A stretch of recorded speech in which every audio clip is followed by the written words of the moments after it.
All right, y'all. So this is from Put On for Jesus Part 2 that's coming out Tuesday, but I just had to give you a little bit of a sample because Jesus is so dope and I had to just tell you this part. Okay, so in the Revelation of John, this is, keep in mind, 95 years after Jesus left Earth and ascended into heaven after he was killed and resurrected, okay?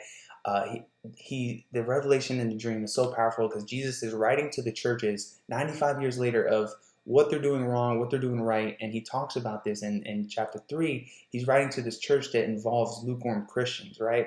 And he says, I know all that you do, and I know that you were neither hot or cold. How I wish you were either one or the other, but because you were neither hot nor cold, but lukewarm, I am about to spit you out of my mouth.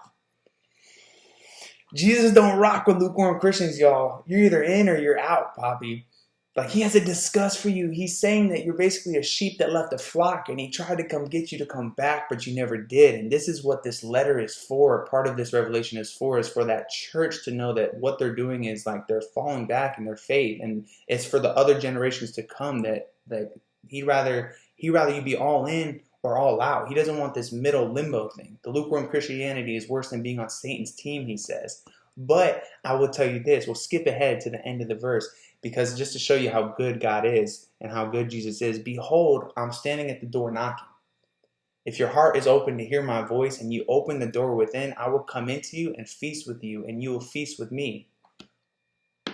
Okay, so Jesus is so good that even when he's being the most savage dude of all time, saying he'll spit you out, to all the churches and all the future generations to read the word, his eyes are on fire and his feet were polished bronze during this, but yet he's still so good. He still wants us.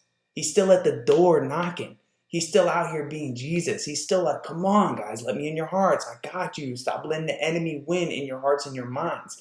I'm God. We're good. I'm with the Father. We're good. I'll feed with you. I'll feed your soul what you need. More than that, it'll be a feast.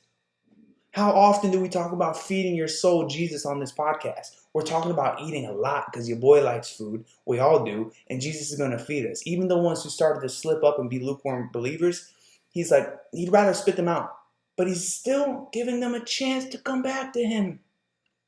What a good God we have. I'll say this until the day I die. Jesus is so dope. So check out the episode Tuesday. There's so much more meat in there. There's so much more goodness. There's so much more like mind-blowing stuff. It gets deep. It's heavy.